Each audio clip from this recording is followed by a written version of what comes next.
जब भगवान कन्हैया ने पूजन एक रूप से पूजन करवा रहे और एक रूप से खा रहे हैं, और इधर जैसे ही उन्होंने देखा मेघों के राजा ने कि हमारा पूजन न होते हुए और दो छोटे छोटे बच्चों ने गोवर्धन का पूजन करवाया है पहाड़ मेरे।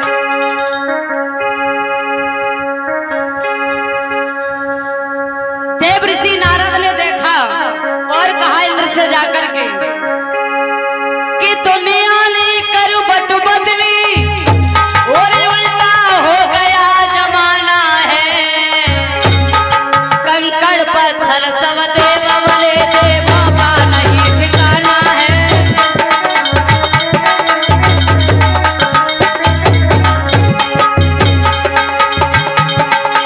दुनिया ने करवट बदली उल्टा हो गया जमाना है, कंकड़ पत्थर सब देव बोले देवों का नहीं ठिकाना है।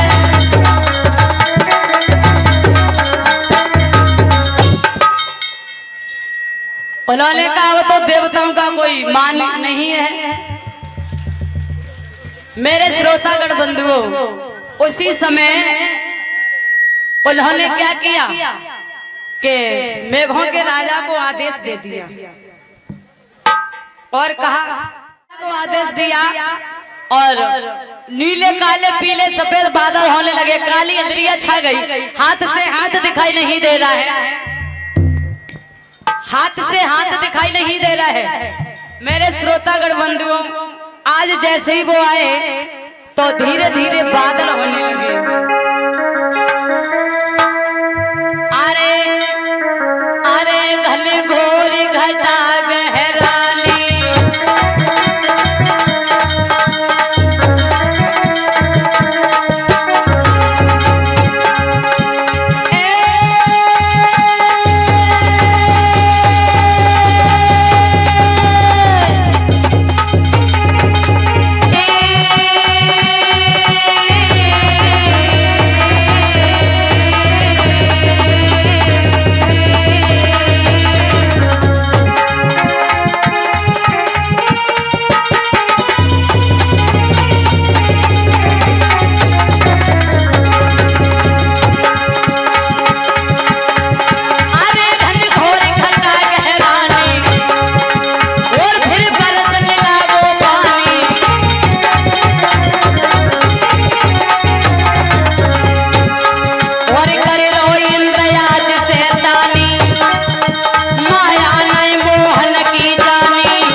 अगर कोई जहाँ पे यादव बैठे हो तो गुस्सा मत होइयो, मेरी कथा का प्रसंग है, ठीक है। कोई बैठे हो, कहा अहिर के दो छोरे हैं छोटे छोटे कृष्ण बलराम, उनके ऊपर बिजली पटक देना और इतनी बारिश करना गोकुल वृंदावन बरसाना बह करके यमुना में चला जाए। सो भैया लगातार 7 दिन तक बारिश हुई, एक पल का क्षण नहीं लिया और लगातार बारिश होती रही। अब जितने भी वो थे ना ग्वाल बाल बोले देख ले, अब देख ले तू, आज कन्हैया है जिंदा है, इंद्र जिंदा नहीं छोड़ेगा। क्यों? क्योंकि हमने उसका पूजन न करके और गोवर्धन पहाड़ का पूजन किया है। भगवान कन्हैया ने कहा जिसका हमने पूजन किया है वो ही हमारी रक्षा करेगा, तुम घबराओ मत, केवल मेरे साथ चलो। और भगवान कन्हैया उन सभी को ले आए। जब उन सबको ले आए भगवान कन्हैया और गोवर्धन महाराज को सबसे छोटी वाली उंगली पे धारण कर लिया और सबसे छोटी वाली उंगली पे धारण कर लिया, और वही भगवान श्री कृष्ण कन्हैया छत्री बन करके क्या कहने लगे कि बोलो लो नीचे आ जाओ, गिरपत महिमा दिखलाते हैं, वो देखो खुद छत्री बनकर और नीचे हमें बुलाते हैं।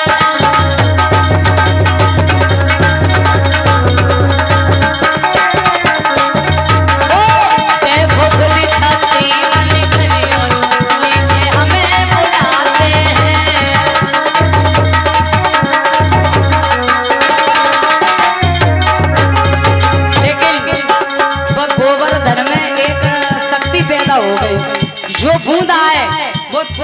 भाप बन करके उड़ जाया करती थी, टपक नहीं रही, वो करामात बन गई।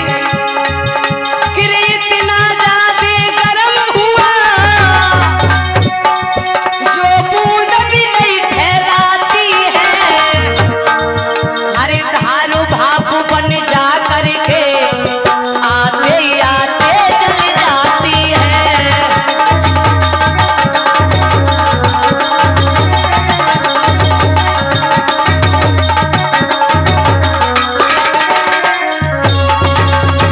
ये गोवर्धन महाराज में करामात बन गई। अब तो बारिश करते करते हार गया और वो इंद्र के पास पहुंचा। इंद्र के पास जब पहुंचा और इधर जब देखा कि कन्हैया छोटी वाली उंगली पे गोवर्धन साधे हैं, तो राधा जो थी ना सबसे पीछे से आ पाई। सो राधा जो थी कन्हैया को दूर से देख के मुस्कुराए गई थोड़ी सी। अच्छा, जब राधा मुस्कुरानी तो एक ही हाथ पे गोवर्धन पहाड़ को साधे, तो कन्हैया का ध्यान पहुंच गया राधा की तरफ।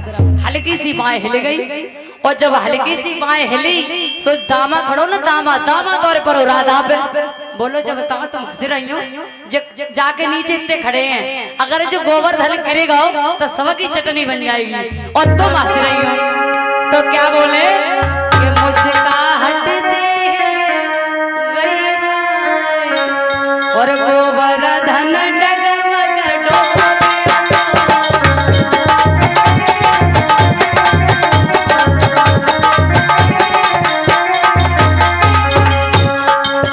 मुस्कुराहट से हिल गई गोवर्धन डगमग डोले उठो।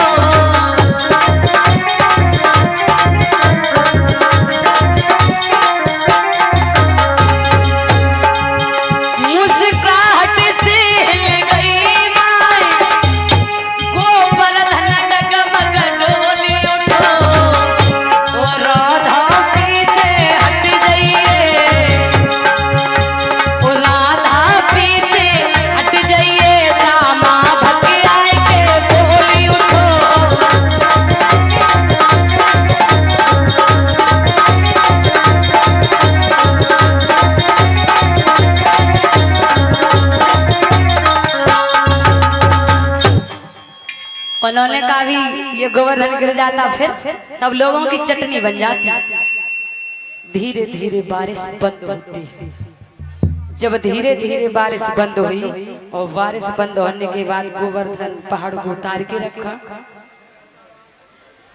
इंद्रासन को छोड़कर, इंद्रासन का दूसरा नाम था तिब्बत, तिब्बत को अंदर छोड़ के और भगवान कन्हैया के पास आता है।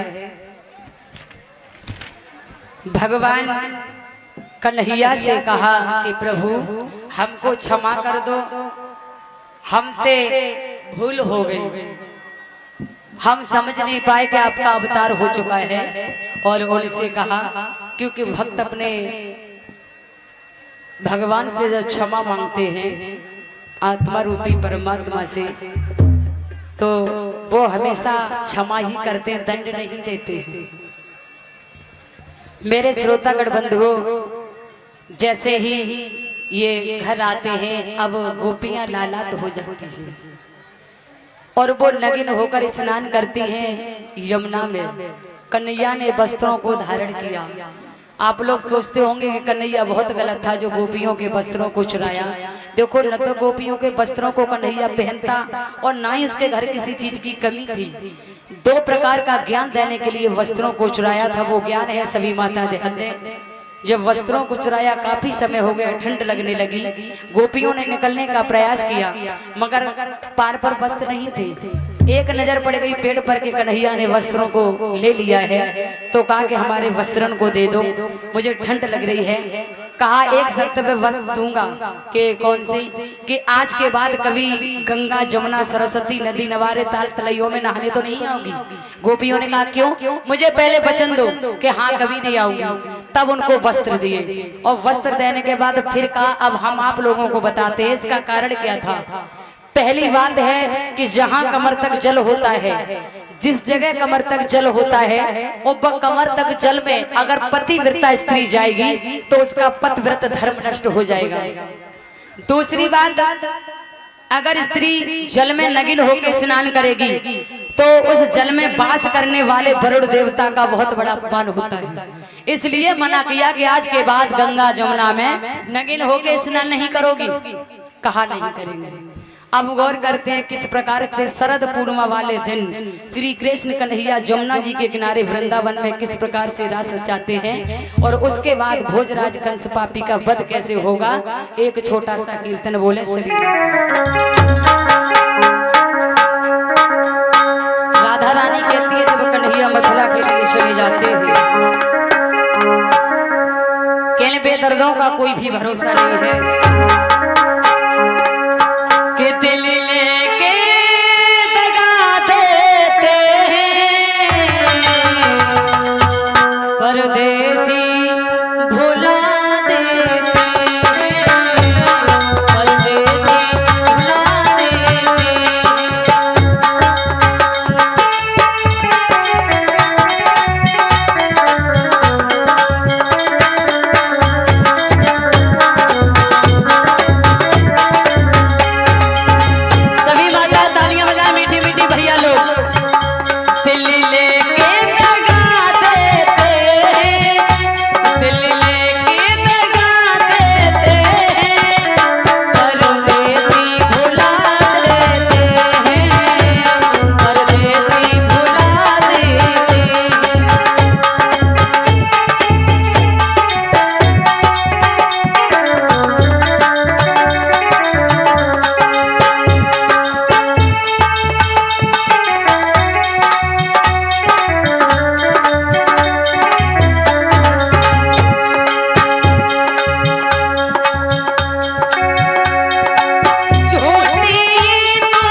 सभी भक्त हाथ ऊंचे कर लीजिए, सभी भक्त पीछे तक, पीछे तक। महाराज परदेसी भुला दे